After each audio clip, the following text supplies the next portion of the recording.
Bagamat wala tayong narinig na balitang lumusot na sa mga mambabatas ng Amerika ang PERA Act, na inihain ng ilan sa kanilang mga senador noong nakaraang taon para tulungan ang modernization program ng Pilipinas, tila aprobado na ito sa Senado ng Amerika, at may go signal na mula sa kanilang executive department, ang pagbibigay sa Pilipinas, ng humigit kumulang $500 million bilang military grant, sa loob ng 5 taon. Ito ay katumbas ng 29 billion pesos bawat taon, o humigit kumulang 150 billion pesos in 5 years.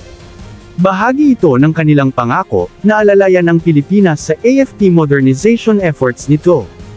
Ayon sa pahayag ni Defense Secretary Gibo Teodoro, isa sa paglalaanan ng Pilipinas sa pera na ito, ay ang pag-weaponize ng kanilang existing naval assets.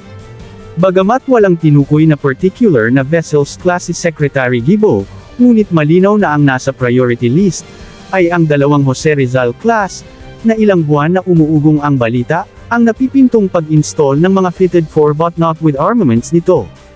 Ang Del Pilar class, ay ang susunod sa listahan, dahil maliban na binalita na ito noon ang pagkabit sa kanya ng mga missile systems, ay in-upgrade na nila ang combat management system nito and sensors, bilang paghahanda sa pagkabit ng mga missile system and torpedoes. Kaya ang dalawang class na ito, ay tila siyang tinutukoy ng kalihim.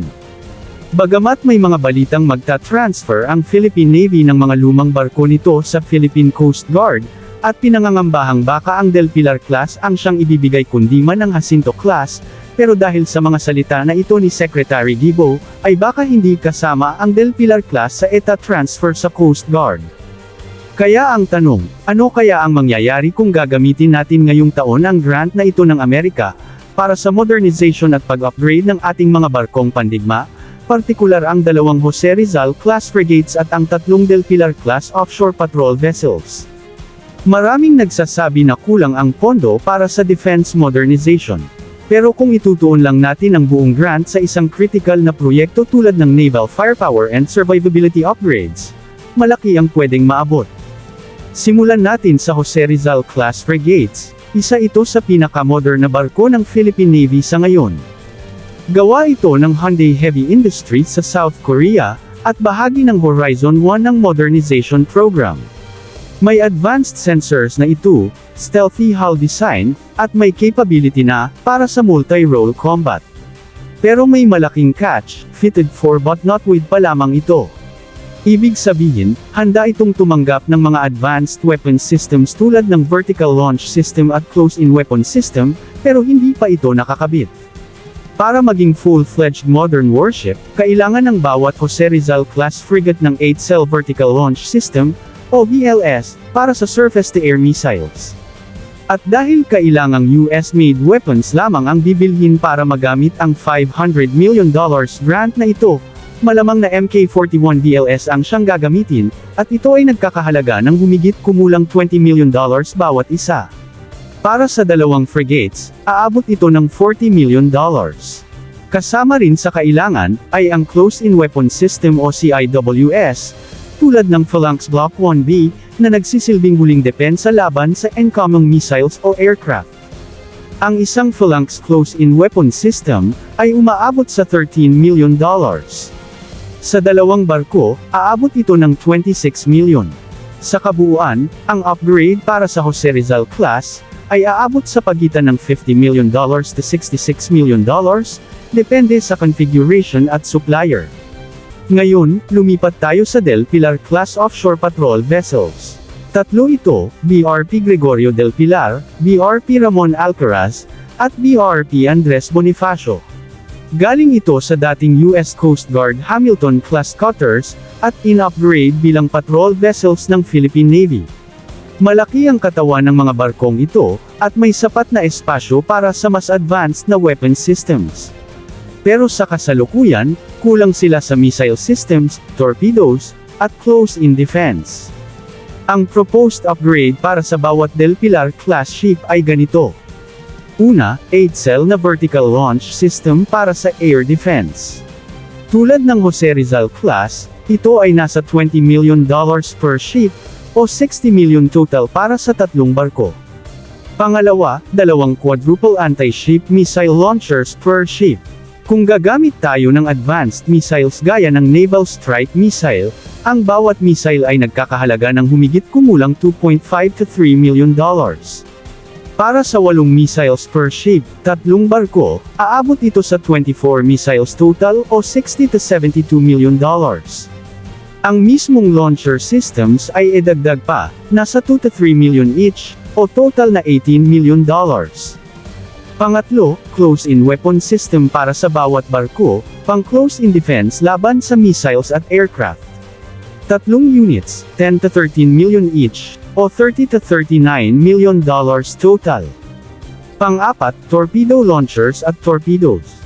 Kailangan ng bawat Del Pilar-class ship ng 2 triplet torpedo launchers, kaya 6 lahat. Ang mga launcher ay nasa 3 to 5 million each, o 18 to 30 million total. Ang torpedoes naman, tulad ng Mk-54 lightweight torpedoes, ay $1 to $2 million per unit. Kung bibili tayo ng 18 torpedoes, isa para sa bawat launcher tube, nasa $18 to $36 million ito.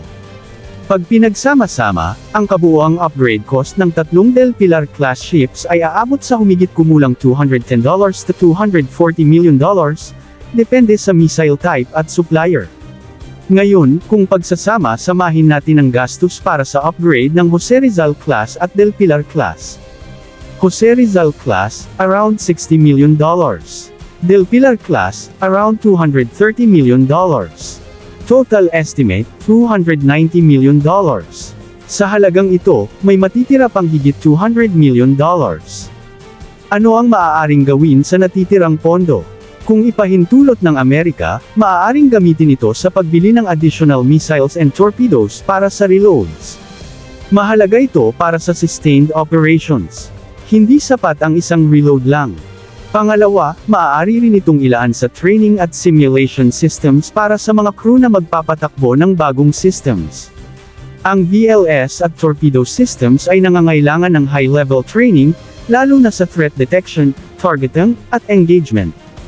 Pangatlo, pwedeng gamitin ang natitira sa maintenance support, spare parts, at logistics, para masigurong tumatakbo at mission-ready ang mga sistema sa loob ng maraming taon. At panghuli, pwedeng i-allocate ang natirang pondo sa iba pang barko ng Philippine Navy na darating sa ilalim ng Horizon 2 at Horizon 3, gaya ng corvettes at fast attack crafts. Pwede rin itong gamitin sa pag-improve ng naval bases at shore-based missile battery, kaya nga lang, ayon sa balita noon, nakasaad na may bahagi ang Philippine Coast Guard sa perang ito. Kaya may aabangan tayo kung ano ang paggagamitan ng Coast Guard dito. Sa madaling salita, fully feasible ang pag-upgrade ng buong Jose Rizal class at Del Pilar class gamit lamang ang military grant na ito ng Amerika ngayon pa lang na taon. Hindi lang ito abot kaya, kundi may sobra pa para sa iba pang paggagamitan. Sa gitna ng lumalalang tensyon sa West Philippine Sea at pagdami ng maritime gray zone activities, napakahalaga na maging credible ang naval defense ng Pilipinas. Ang pagkakaroon ng surface ships na may VLS, CIWS, anti-ship missiles, at torpedoes, ay malaking hakbang sa tamang direksyon. Isang grant, isang oportunidad. Kung gagamitin ng tama, ang $500 million ay sapat hindi lang sa pagbili ng armas, kundi sa pagbibigay ng totoong proteksyon sa ating mga teritoryo sa dagat. Mahalagang tandaan, na may mga susunod pa na $500 million annual allocation mula sa Amerika, at yan naman ang ating aabangan, kaya inaasahan na natin ang mga magagandang balita patungkol dito. Kung gusto nyo pa ng mas maraming military defense analysis at updates tungkol sa Philippine Armed Forces modernization, huwag kalimutang i-like, mag-subscribe, at i-share ang video na ito. Maraming salamat sa panunood. Mabuhay ang Pilipinas!